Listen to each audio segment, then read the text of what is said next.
watching. I'm Dave Robbins with ETA News. Here at Endtime Ministries, we receive literally hundreds of questions and comments on a daily basis via email and on our website blogs. These are answered in many ways, such as direct correspondence, letters to the editor in Endtime Magazine, and on these ETA News segments. So today, I would like to answer several questions that you have sent in over the last few weeks. Question number 1, is the Great Tribulation the wrath of God or the wrath of Satan? Well, according to Revelation 12:12, the 3.5 year tribulation period is the wrath of Satan, not the wrath of God. Question number 2, I have been watching your videos on your plan to send a magazine to every Jew in Judea with instructions that they should come to Jerusalem when the Holocaust begins.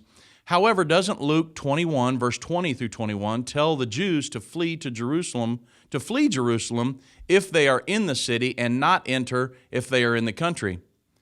Well, Luke 21 actually deals with two different times. In verse 10 through 11, Jesus foretold many of the signs of the end time. He spoke of great earthquakes, famines, pestilences, and fearful sights and great signs there would be from heaven. Then in verse 12, he said, but before all these things.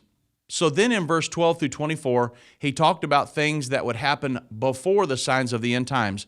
These things happened in the first century when the Jews were forced to flee from Israel and were scattered among the nations of the world. Notice in verse 24 that it says the Jews would be led away captive into all nations.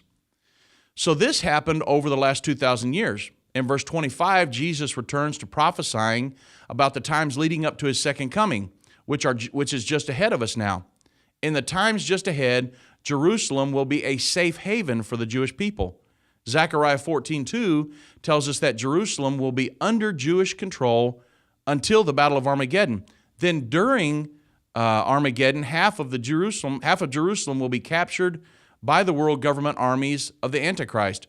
Jesus will then come fighting for the Jewish people and saving them from their enemies. Next question, where is China, the dragon, in all of this? They are making huge waves, both economically and politically, forging alliances everywhere, including Latin America. China is allied with Russia and much more capable militarily at this point. Well, China is not actually mentioned in the Bible. Revelation 12:9 tells us that the dragon referred to in the book of Revelation is Satan. Who is the mother of harlots and who are her daughters? Well, the mother of harlots mentioned in Revelation 17:5 is referring to the Roman church that will rule over the one world religion just before the second coming of Jesus Christ. And her daughters are the Protestants that will join the one world church and its alliance with the Antichrist. Next question. You teach that a peace treaty between the Israelis and Palestinians will start the final 7 years to the second coming of Jesus Christ. But the Bible says that no man knows the day or the hour, Matthew 24:36. So which one is right? Well, actually, they're both right. We may not know the exact day or hour, but we will know the approximate time according to the 7-year peace treaty prophecy given in Daniel 9:27.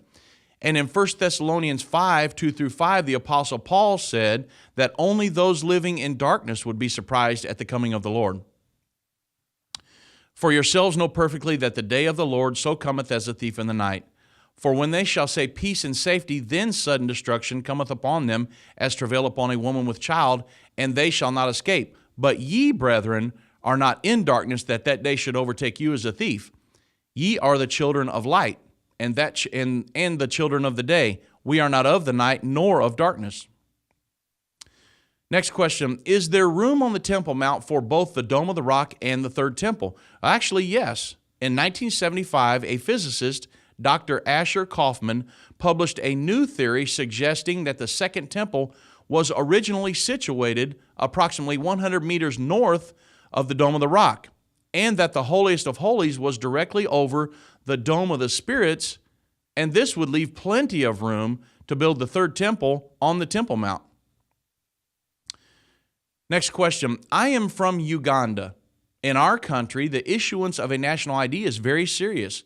We were recently told that by 2015, If one does not carry the card, all business transactions would be impossible.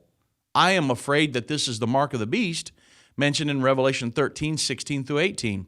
Is this true? Help me, because I'm scared.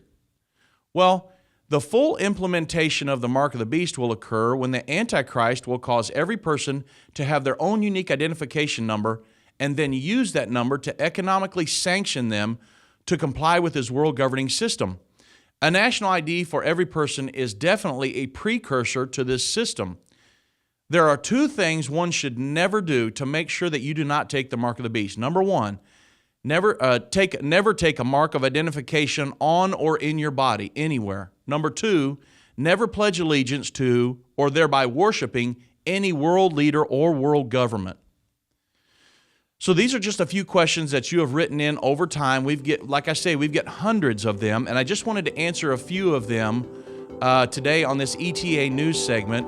And we'll do these in future segments as we go along to help you in your research. So thank you for watching today. I'm Dave Robbins with ETA News.